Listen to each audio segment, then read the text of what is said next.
Assalamualaikum warahmatullahi wabarakatuh. Hai, Soli dan Solihah SDS Mentari Arido Islamic School. Apa kabarnya hari ini? Alhamdulillah, semoga kalian selalu sehat dan puasanya lancar ya. Kita jumpa lagi di program Guru Berkisah. Untuk kisah hari ini akan bersama Miss Riri.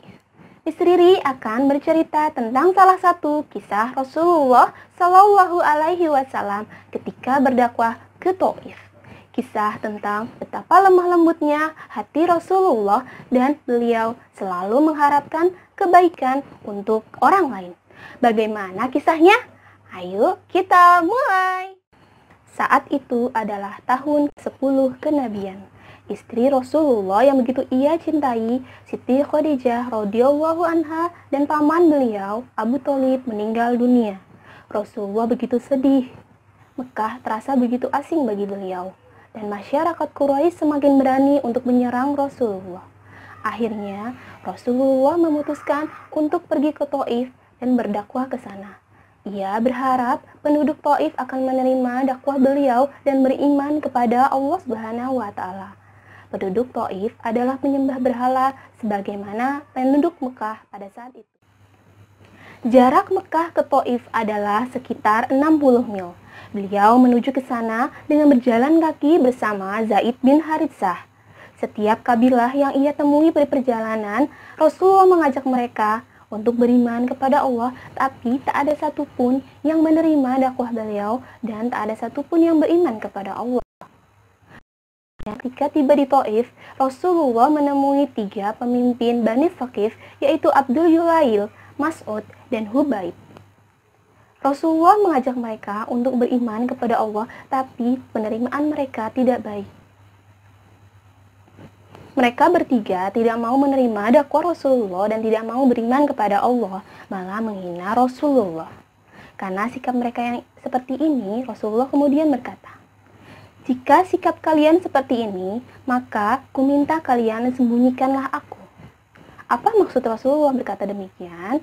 Maksud Rasulullah adalah agar Rasulullah bisa tetap berdakwah ke penduduk Taif yang lain, walaupun ketiga pemimpin mereka tidak menerima dakwah Rasulullah.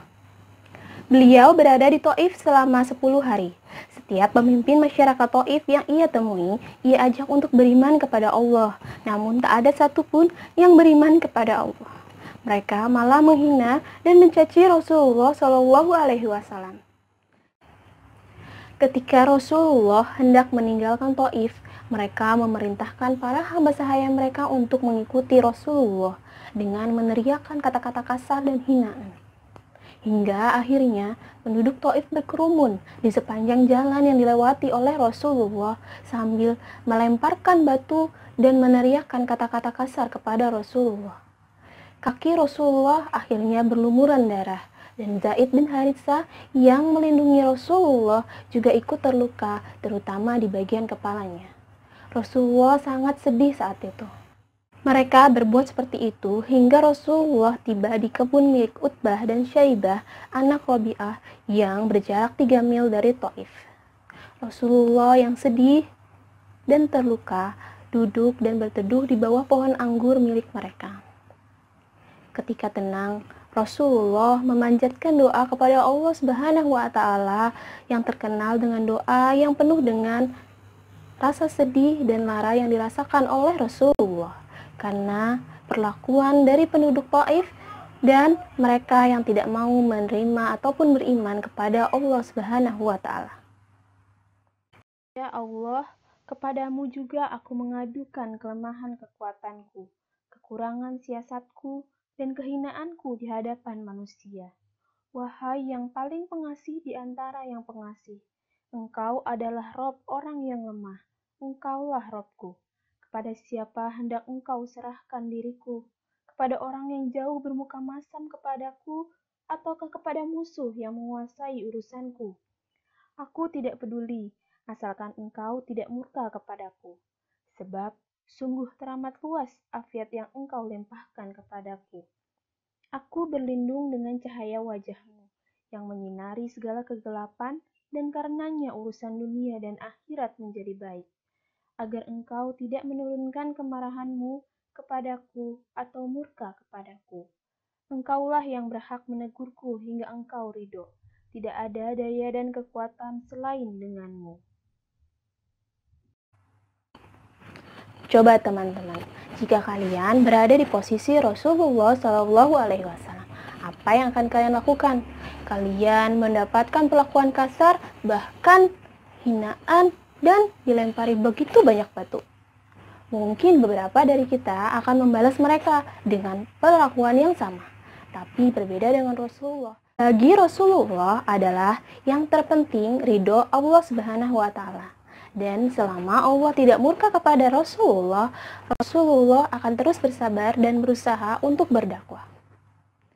Rasulullah akhirnya meninggalkan kebun tersebut dalam keadaan murung.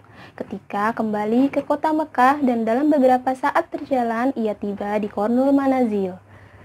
Saat melihat ke langit, Rasulullah melihat malaikat Jibril datang bersama malaikat penjaga gunung.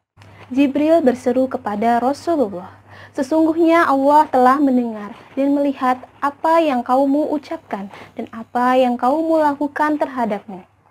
Allah mengutus malaikat penjaga gunung kepadamu agar engkau dapat menyuruhnya berbuat sekehendak engkau."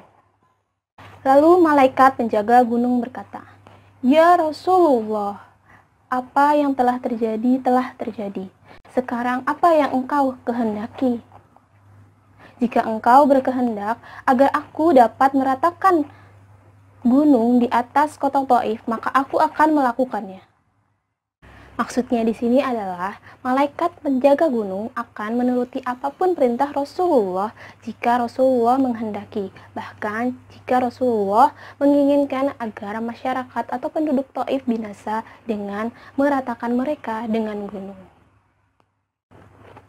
Walaupun Rasulullah begitu sedih dan merasa terluka karena perlakuan masyarakat Taif, Rasulullah tidak mengharapkan masyarakat Taif binasa. Rasulullah berkata, "Tidak, mereka hanya belum mengetahuinya.